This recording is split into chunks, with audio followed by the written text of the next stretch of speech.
लगातार छत्तीसगढ़ में जो कोरोना के आंकड़े हैं, वो बढ़ते दिखाई दे रहे हैं और जहाँ तक देखा जाए तो पिछली बार की अपेक्षा इस बार जो कोरोना के आंकड़े हैं, वो लगातार रिकॉर्ड तोड़ रहे हैं। मरीज़ों की संख्या में वृद्धि हो रही है, साथ ही साथ जो मृतक हैं, उनकी संख्या में भी वृद्धि हो रही है। तो ऐसे में इस हालात में लोगों को किस तरीके की सावधानी बरतनी चाहिए और ये जो नया स्ट्रेन है, इस स्ट्रेन में और पुराने स्ट्रेन में क्या फ़र्क है? हालाँकि ये देखा गया था कि पिछले बार जो कोरोना था वो काफ़ी दर्दनाक था और कई सारे दर्दनाक मंज़र हमने देखे हैं, मगर इस बार भी इस तरीके के हालात ना हों, इससे सावधानी बरतने के लिए किस-किस चीज़ों की ज़रूरत है और क्या है ये नया स्ट्रेन इस बारे में जानेंगे। आज हमारे साथ डॉक्टर राकेश गुप्ता मौजूद हैं। सर आपका बहुत-बहुत स्वागत है किसी 24 पे। जी, नमस्कार जी। सर किस तरीके से ये जो नया स्ट्रेन है, इसके बारे में थोड़ी जानकारी बताएँ? देखिए, जो नया स्ट्रेन कहा जा रहा है, वो लक्षणों में थोड़ा-सा भिन्न है और इसकी संक्रमण क्षमता ज़्यादा समझी जा रही है। सबसे पहली बात ये कि लक्षण इसमें थोड़े-से भिन्न हैं। मरीज जी। को दस्त लग रहे हैं, कमज़ोरी लग रही है, हाथ-पैर में थकावट लग रही है और बहुत ज़्यादा बेचैनी लगती है। दूसरी चीज़ ये कि संक्रमण होने या टेस्ट होने के 2-3 दिन के अंदर ही साँस लेने में दिक्कत हो रही है और ख़ासकर 15 से 45 साल की उम्र के लोगों को ज़्यादा संक्रमण हो रहा है। इस बार संक्रमण की तीव्रता ज़्यादा है, तीसरे या चौथे दिन ही मरीज को श्वसन तंत्र में साँस लेने में दिक्कत हो रही है और फेफड़ों में आक्रमण थोड़ा ज़्यादा तीव्र है। पहले जो स्ट्रेन थी चूँकि बदली हुई स्ट्रेन कहा जा रहा है, इसलिए पहले की स्ट्रेन में जो दिक्कतें हो रही थी, वो 7वें दिन के बाद शुरू हो रही थी, यहाँ पर तीसरे और चौथे दिन है।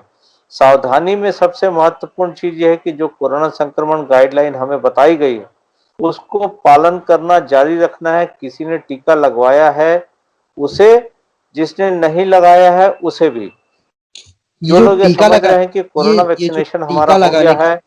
नहीं, नहीं, सर ये जो टीका लगाने की बात है, इस पर एक बड़ा सवाल ये है कि लोग अभी घबरा रहे हैं। कई लोगों को ये कहना है कि भई जो टीका लगाते हैं, उसके बाद आधे घंटे उन्हें ऑब्ज़र्व के लिए रखा जाता है, जिसमें देखा जाता है उनकी तरफ कोई साइड इफ़ेक्ट नहीं हो रहा है या उनकी बॉडी में कोई रिएक्शन तो नहीं हो रहा है। इसके बाद कई लोगों को बुखार आने की शिकायत होती है।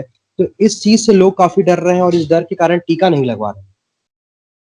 देखिए, टीका लगवाना बहुत ही ज़रूरी है। जैसे हम कोरोना संक्रमण से डर रहे थे, उससे अब डरने की बात नहीं है। टीका आपको संक्रमण की तीव्रता से बचाएगा। जो लोग ये समझ रहे हैं कि टीका लगने के बाद संक्रमण नहीं होगा, वो लोग बगैर मास्क, बिल्कुल मिथ्या है। हमें इस चीज़ की बहुत सावधानी रखनी है कि जैसे ही हम टीका लगवा लेते हैं, वो 4 से 6 हफ्ते के बाद हमारे शरीर में प्रतिरोधक क्षमता कोरोना संक्रमण के खिलाफ हो जाती है।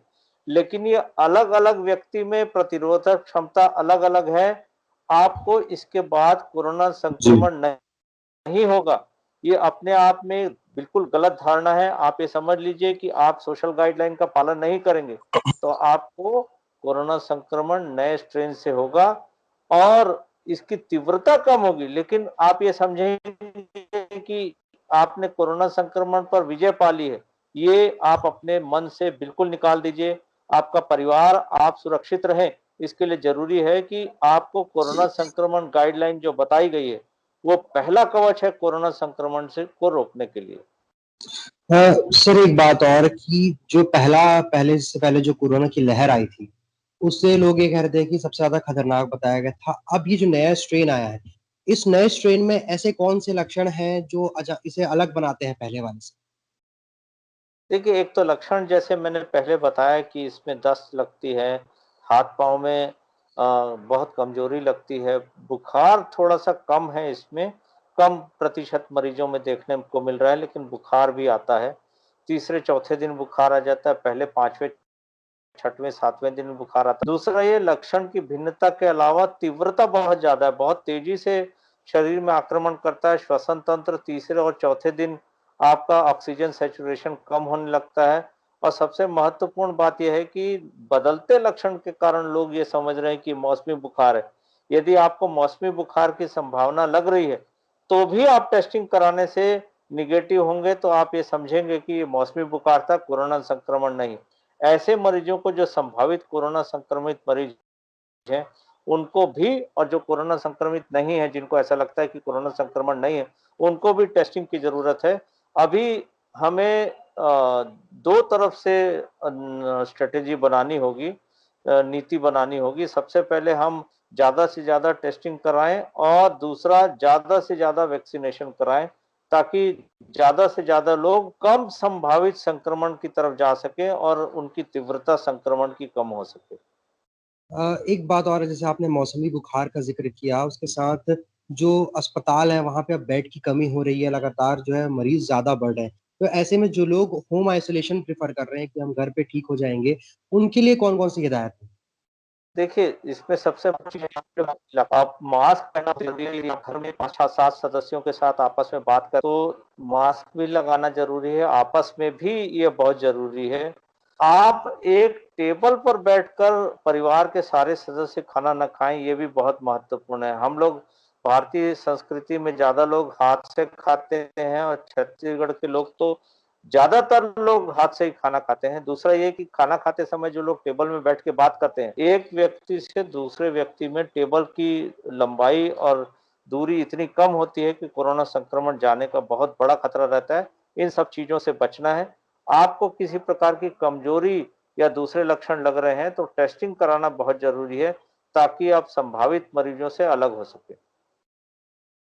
ऐसे में एक आखिरी सवाल मेरा आपसे ये है कि जिस तरीके से ये संक्रमण बढ़ रहा है, सरकार तो अपनी तरफ से पूरी कोशिश कर रही है, लोग भी एक तरीके से जागरूक हैं पिछली बार के हालात देख कर के।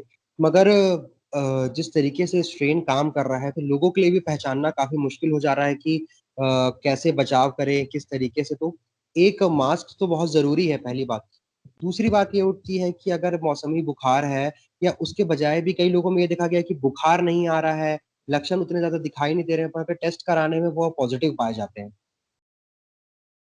देखिए, बदलते लक्षण मनुष्य की किसी भी व्यक्ति की प्रतिरोधक क्षमता के हिसाब से कम या ज़्यादा हो सकते हैं।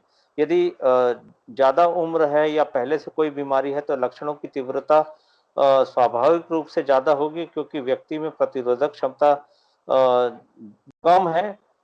यंग पेशेंट में जो बहुत बलिष्ठ है, किसी प्रकार की बीमारी नहीं है, वायरस का आक्रमण शरीर में कम होता है, तो लक्षण कम दिख सकते हैं।